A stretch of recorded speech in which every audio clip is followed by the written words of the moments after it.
Disclaimer. Before we begin, the following video may discuss sensitive topics, including violence and assault. This content is presented for educational and awareness purposes only. It is not intended to glorify these events. Viewer discretion is strongly advised. Welcome to our channel. Here the darkest stories don't stay hidden forever. This is When Darkness Falls. We're going to be talking about the tragic case of Chloe Driver. The story will take us through the allegations of emotional abuse, physical abuse, and ultimately the heartbreaking loss of a child. Chloe did not have the best childhood. She was the youngest of 3 children. She grew up in a described as a cold family environment. As a teenager, she often ran away, lived with different boys, moved out of the state. She faced serious mental health issues as a teenager, including periods of emotional crisis. Her mother, Renee Driver, testified that Chloe was a spitfire as a child. The fiery spirit often caused clashes, and eventually, around age 16, Renee asked Chloe to leave the home. It was around this time that Chloe had met Benjamin, also known as Brian Joyce or Z. While little is known about the very beginning of Chloe and Benjamin's relationship, testimony had given us insight to his history with other women, though. His first wife, Gabriella, met him when she was just 17, while he was about 33, though it was never legal, but he did declare her as his wife. Gabriella testified that Benjamin quickly isolated her from her family. He only allowed her to speak to her sister, and even then, he forced her to use the speakerphone. While he dictated what she could say, he went through her phone, monitored her emails and social media, and if she wasn't happy, he would take her phone away entirely. Within 6 months, things turned violent. Gabriella recalled being duct taped so tightly across her chest she couldn't breathe, then slapped repeatedly. On another occasion, she testified that Benjamin held a machete to her throat in his parents' basement, describing how he would kill her and get away with it. His father eventually had to intervene. When Gabriella became pregnant, the physical violence lessened, but the emotional abuse continued.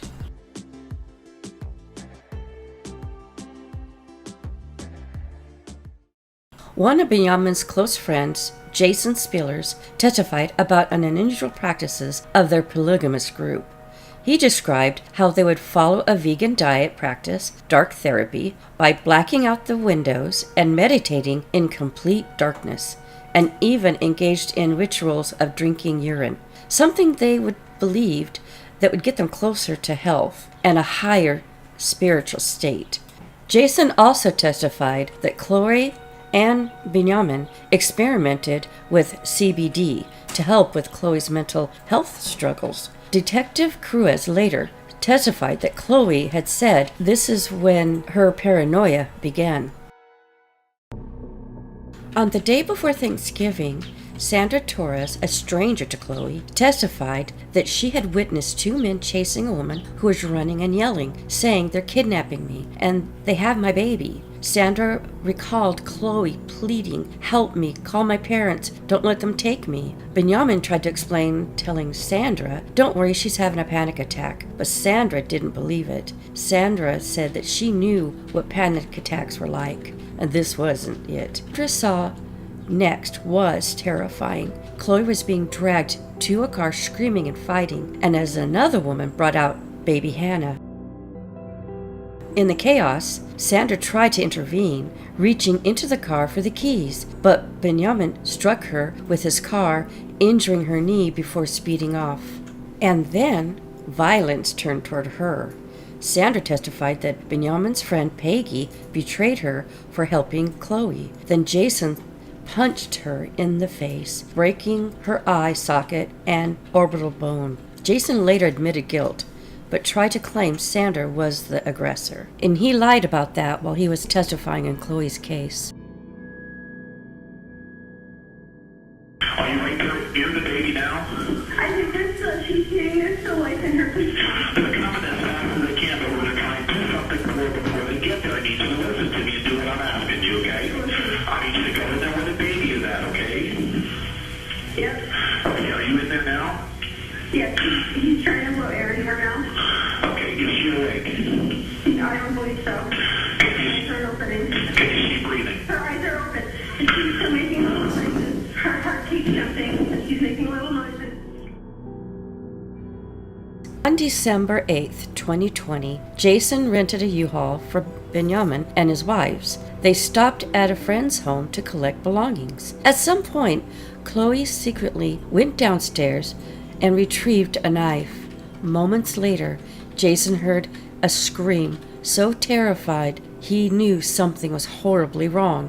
When he rushed upstairs, there was blood everywhere. Chloe had stabbed herself in the chest and throat. Nearby, baby Hannah was gravely injured, struggling to breathe. Paramedics arrived quickly, but Hannah did not survive. The next day, detective visited Chloe in the hospital. Chloe confessed. She had killed Hannah because she just wanted to just be her, Hannah, and her husband. Doctors noted the worsening mental state. She refused medication, saying it went against their beliefs. Investigators later uncovered chilling internet searches on her phone. How to snap a neck. And does CBD help depression? Even behind bars, Chloe's connection to Benjamin continued. Between 2021 and 2023, she had called him 617 times, sometimes through other inmates' accounts and sometimes through unmonitored lines. Despite court orders, she couldn't break away. The judge described the murder as a heinous offense and a graphic, traumatic evidence. She noted that even the jurors needed support because of what they had witnessed. After only 3 hours of deliberation, the jury reached a decision. They found Chloe Driver guilty, but mentally ill also. Chloe was sentenced to life in prison with the possibility of parole after 30 years.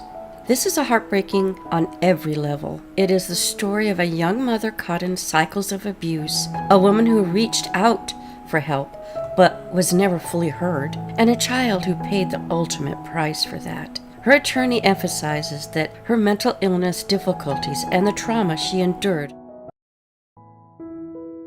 Chloe was sentenced to life in prison with the possibility of parole after 30 years. Many feel parole could have been an option, but her sentence reflects the gravity of what had happened. She said, "I see her everywhere and everything said about Hannah. She lives on and shows me the beauty can be found anywhere, even where I'm going, because I can feel her in my tears."